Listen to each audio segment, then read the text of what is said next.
Hey folks, welcome back to Leopard Farm, your ultimate guide to the craziest wildlife showdowns hitting America's cities.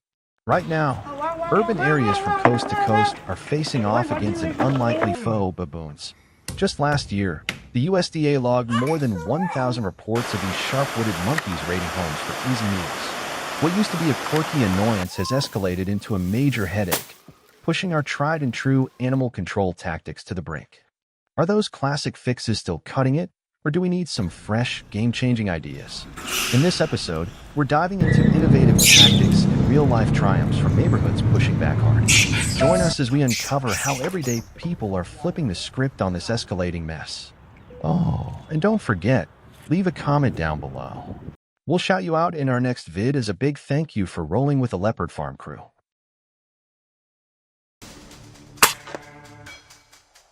In a bold move to reclaim control over Florida's invasive baboon problem, the state's Fish and Wildlife Conservation Commission, FWC, has introduced strict new guidelines for hunters. Anyone looking to join the fight needs a statewide permit and must stick to the official hunting window from January to March. It's no Wild West out there. Hunters have to log every successful takedown within a week or face harsh consequences like a 5-year suspension from all state hunting activities. Plus, required gun safety courses ensure everyone hits the ground running with a focus on smart, safe practices that prioritize accuracy and accountability. Hunters tackling Florida's baboon surge are stepping up their game with clever strategies and top-notch gear to make every effort count. Keeping a smart buffer of 100 to 150 yards helps avoid risks while landing precise shots that get the job done. Leading the charge is the Impact M3 air rifle, a powerhouse known for its lightning-fast performance, pinpoint accuracy, and dependability in close to medium ranges. Thanks to tools like this, the baboon numbers have plummeted from around 5,000 to just 1,000, delivering real wins for the environment. These hunts are restoring natural harmony, shielding family farms from damage, and bolstering the agricultural backbone that keeps Florida's economy thriving.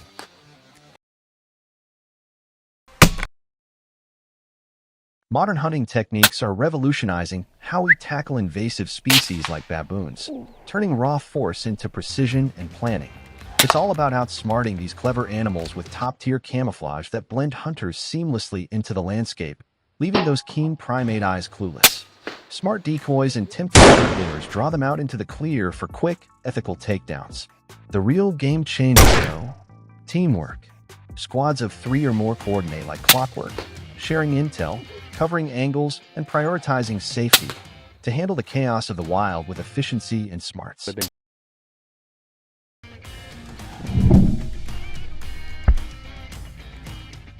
Tech is stepping up big time in battling Florida's baboon takeover, arming hunters with cutting-edge scopes that pack variable magnification and angle compensation for nailing targets across rough ground or in lousy weather.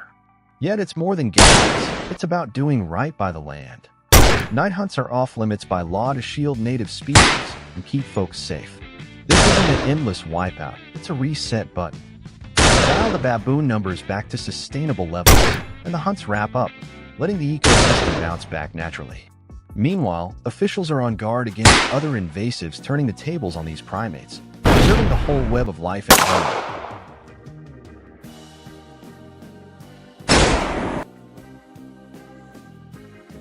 But population control is just the starting point. There's a bigger ethical debate brewing about responsibility, human limits, and our role in shaping wildlife futures.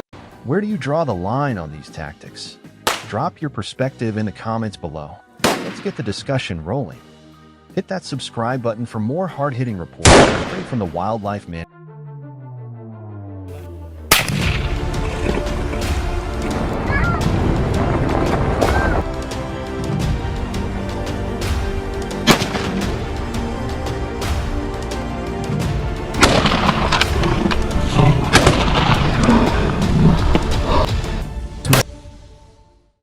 Everyone, did you know that a staggering 90% of lion cubs don't make it to adulthood? It's a brutal fact of life in the wild, where survival is anything but guaranteed. Lions are increasingly wandering into areas, sparking serious conflicts. Stats show around 100 attacks on people each year, though thankfully, the majority don't pose a direct threat to folks in South Africa.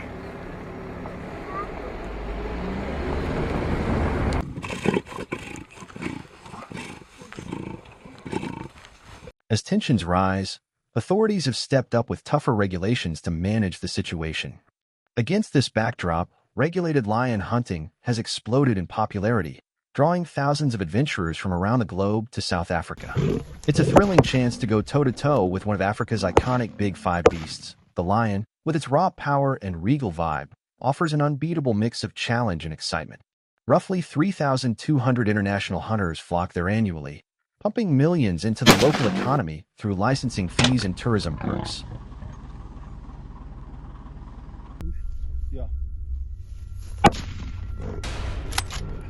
When it comes to taking on the ultimate predator like a lion, serious hunters arm themselves with heavy-hitting rifles built for the job. Think classics like the .416 Rigby, .458 Winchester Magnum, or .470 Nitro Express. These beasts of firearms pack serious punch, delivering pinpoint speed to minimize danger in those heart-pounding close encounters. Take the .416 Rigby, for instance. It blasts rounds at over 2,400 feet per second, dropping a charging target from as far as 150 yards with authority.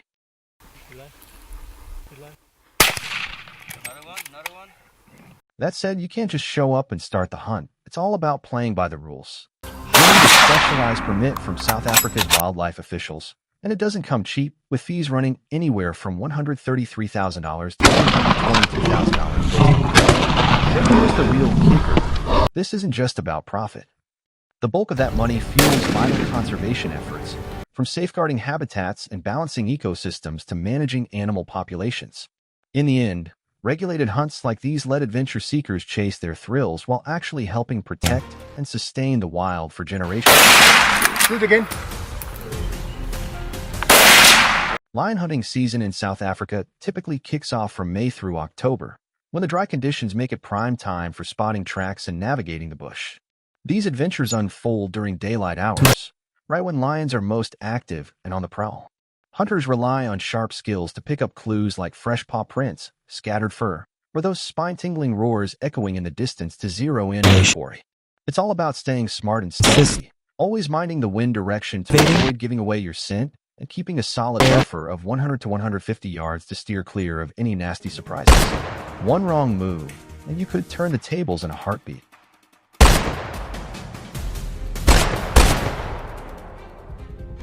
Under the rules, every hunter has to log their take at the end of the trip, giving wildlife officials the data they need to keep tabs on population levels.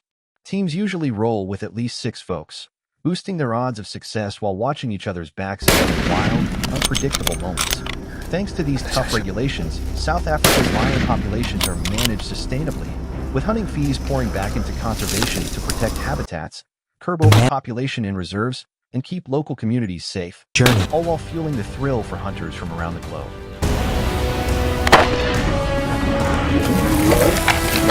All in all, lion hunting in South Africa packs more than just heart-pounding excitement. It's a smart way to support wildlife management and conservation where it counts.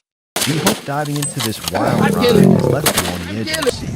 If you're fired up for more, smash that like button, share it with your crew, and subscribe to catch even bigger adventures tearing across the African plains. Beats the thrill of fall in Europe. Picture this. Under those stunning golden canopies in the woods, these huge beasts are on a prowl, tearing up crops and putting local farmers in a real bind. That's why my crew and I are suited up and ready to roll, tackling this escalating issue head-on to keep things in check.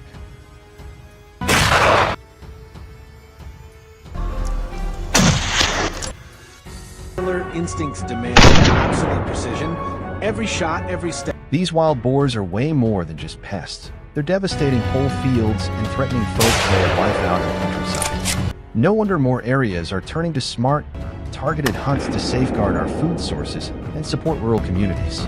If you're into authentic tales of hunting and wildlife management, smash that subscribe button and stick with us right here at Leopard Farm.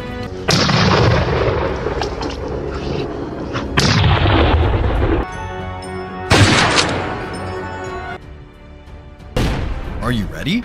Let's get started. Today's video. We hope it brought you an interesting topic. We rolled into the woods just as the sun was peeking over the horizon, geared up to the nines and itching for some action. For this outing, I opted for my trusty Merkel RX Helix rifle, topped off with the state-of-the-art BT3 tactical RDM3X scope that gives me pinpoint accuracy no matter distance. Barely an hour into our session, I caught a rustle in the brush. Outcharged a pack of wild boars, spooked and barreling like freight trains. These weren't your run-of-the-mill hogs. They were hulking brutes, toughened by the winter chill, sporting matted fur and razor-sharp tusks that could star in a horror film.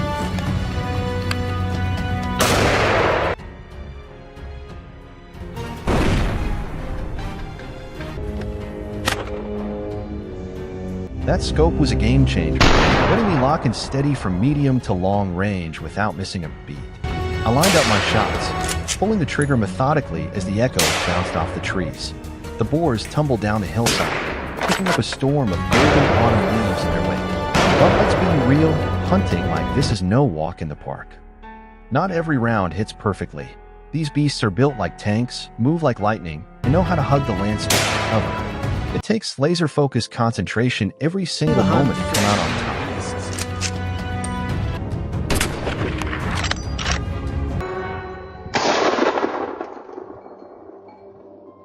We kept our eyes peeled, sweeping the thick brush for any sign of movement. Off in the distance, our tracking dogs had flushed out a big boar, chasing it hard through the tangled woods as it bolted for cover. One well-placed shot from my rifle brought it down in an instant. And that was just the start. More kept showing up, making it obvious this forest was crawling with them. No wonder they spill over into nearby farms when their food sources dry up. The destruction of wheat isn't some small hassle. It's a real gut punch for folks scraping by on the land.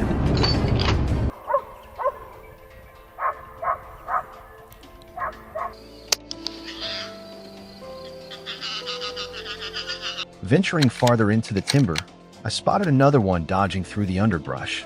But it wasn't giving me a clear line right off the bat. I held steady, matching its rhythm until the perfect moment, then dropped it with a single round.